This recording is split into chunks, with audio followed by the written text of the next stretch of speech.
আমি একটা অ্যাডভাইস দেবো যে আতঙ্কে থাকার কিছু কোনো মানে আতঙ্কে থাকার দরকার নেই।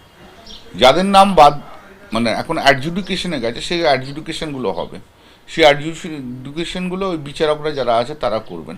তো এখনই ইমিডিয়েটলি আতঙ্কিত হওয়ার কিছু কারণে, আতঙ্কটা যাতে না হয় তাদের নামটাকে সিকিওর করার জন্যই কিন্তু এই বিচারকদের কাছে অ্যাডজুডিকেশন করা হচ্ছে।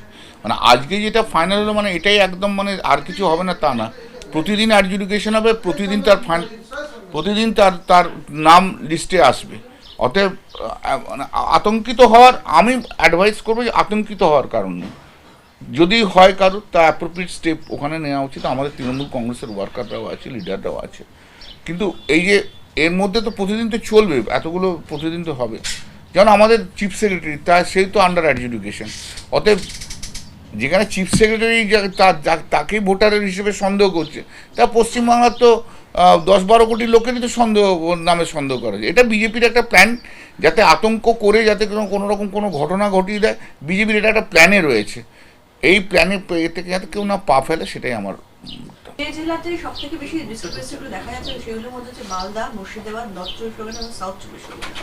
অন্যান্য জেলা এতটা নয়, কিন্তু এই চারটে না, তুমি যেমন বলছো 4টে জেলা, আবার তুমি আমাদের জেলায় যে যদি ঘোরো সেখানে মুসলিম ওরিয়েন্টেড যে সমস্ত জায়গা রয়েছে সেখানে রয়েছে। হাওড়া জেলায় যদি দেখো মুসলিম ওরিয়েন্টেড যত আছে তাদের সেখানে রয়েছে। যেখানে শুধু মুসলিম না, যেমন মহিলাদের ক্ষেত্রে সবচেয়ে বেশি হয়েছে, ও হিন্দুও হয়েছে, কিন্তু ডোন্ট দ্যাট যে মুসলিম হয়েছে। যদি মুসলিম যদি 35% হয়ে থাকে তো 70% হিন্দু হয়েছে। এবং সেখানে 70%টাকে যদি 100% ধরে নেয়, তার মধ্যে 65 থেকে 70% মহিলারা হয়েছে, যারা অন্তত বিবাহিত হেন তেন, তাদের কাছে বেশি হয়েছে।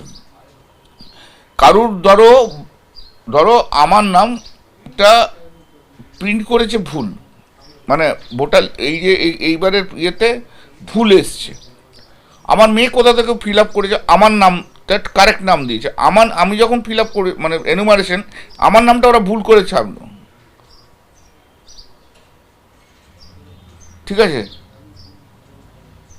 এইবারে যখন আমার মেয়ে যখন কারেক্ট করে ইয়েতে পাঠাচ্ছে, তখন ডাউটটা কার কেস? ডাউটটা হচ্ছে তার মেয়ের কেসে ডাউট হচ্ছে, ঠিক আছে। কারণ আমার নামের সঙ্গে এখন যে ওরা যে ফর্মটা ফিল আপ, ওরা যে লিস্ট করেছে ড্রাফট লিস্টে, সেখানে তো আমার নামটা চেঞ্জ করে দিয়েছে। এবার আমাকে কি করতে হচ্ছে? আমাকে এখন এই কারেকশন করাতে হবে আমার নাম, সেটা তো 28 তারিখের পরে হবে। তার আগে মেয়ের নাম হয়ে গেল ডাউটফুল হয়ে গেল। ধরো কেউ মুখার্জি ছিল, বিয়ে হয়ে গেছে ব্যানার্জি হয়ে গেছে, ব্যানার্জির সারনেম দিচ্ছে, এবার বাবার নাম 2002, তো তার মুখার্জি করেই আসবে। এবার যে সে তো যখন লিখছে তো আমাদের কেন হয়েছে? মোহাম্মদ বিন তুগলকের রাজত্ব জানো তো? মোহাম্মদ বিন তুগলকের রাজত্বে আমরা বসবাস করছি। সেই মোহাম্মদ বিন তুগলকের রাজত্বে বসবাস করে আতঙ্কিত হয়ে কোনো লাভ নেই। মোহাম্মদ বিন তুগলকের রাজত্বে বসবাস করে মোহাম্মদ বিন তুগলকের বিরুদ্ধে লড়াইটা করতে হবে, সেটাই হচ্ছে বড় কথা। মোহাম্মদ বিন তুগলক এখানে চিফ ইলেকশন কমিশনার, আর তারকে যে চালাচ্ছে সেটা হচ্ছে নরেন্দ্র মোদী, অমিত শাহ। ও হচ্ছে সামনে মুখোশ, আর মুখটা হচ্ছে নরেন্দ্র মোদী, অমিত শাহ, এবং specially Amit Shah regular direction দিয়ে যাচ্ছে, এই করতে হবে, ওই করতে হবে, সেই করতে হবে। আমি অনেক কথা তোমাকে বলতে পারবো না, বলা যাবে না, আমার কতগুলো দায়বদ্ধতা আছে। কিন্তু আমি বলছি যে আমি যা জেনেছি, আমি যা দেখেছি, আমি কোনো ভুল কথা বলছি না। কীভাবে ইনফ্লুয়েন্স কোন লেভেলে কোথায় কোথায় কাকে করা হচ্ছে সেটাও আমি জানি। এখন অমিত শাহ ইন্টেলিজেন্ট তা না, যদি মনে করে তাহলে তিনি ভুল, তার মতো ইডিয়েট তাহলে কেউ নয়। অমিত শাহ যা করছে, যেখানে এখানে ইনফ্লুয়েন্স করার চেষ্টা করছে, সেগুলো আমরাও কিন্তু জেনে গেছি।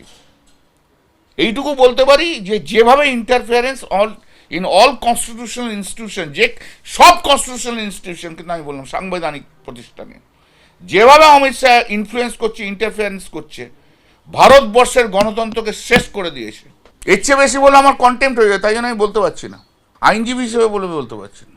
এটা হাউস হলে বলে দিতাম কোন কোন সাংবিধানিক ব্যক্তিকে কখন কি টেলিফোন করেছে, কখন কাকে কি বলেছে, কি করতে হবে, সব আমার লিস্টে আছে। অমিত শাহ একা চালাক নয়, কিন্তু এইটুকু বলে দিলাম, অমিত শাহ যা করছে সব জানতে পারছি আমরা। এবং ভারতবর্ষের গণতন্ত্রে এরকম একটা মানুষ কখনো আসেনি।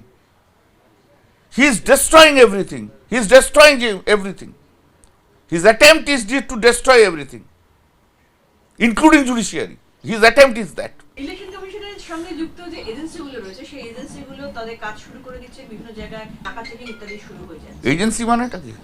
বিভিন্ন ধরুন আপনার ইনকাম ট্যাক্স বা এই ভোটের সময় যে এজেন্সি। না, আপনি দেখেন যদি অরবিন্দ কেজরিওয়ালের মামলাটা যদি দেখেন কালকে জাজমেন্টে, তা তো বলে যে ইলেকশনের আগে agencies are very active.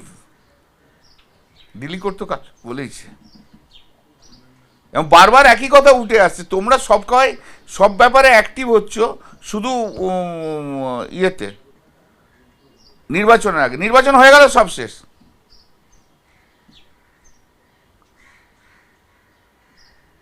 ED বলুন, সিবিআই বলুন, এনআইএ বলুন, সব 2024 নির্বাচনের আগে আমার ওখানে শ্রীরামপুরে আপনারা জানেন যে রিসরা একটা ঘটনা ঘটলো, যে তাতে জাস্ট আমার নির্বাচনের আগে তাতে মামলা হলো এনআইএ হলো। 2023 ঘটনা, আজ 2026, কিছুই তো হয়নি। কোন এনআইএ কি করলো এখনো পর্যন্ত, that is the answer has to be given. CBI কি করলো, ইডি কি করলো? শুধু নির্বাচনের আগে বিরোধী যারা আছে তাদেরকে হ্যারাস করা ছাড়া কোনো কাজ নেই এদের, এবং দ্যাট ইজ বিং ডান। এটাও অমিত শাহ করছে। ভারতবর্ষের গণতন্ত্রের সবচেয়ে বড় লজ্জা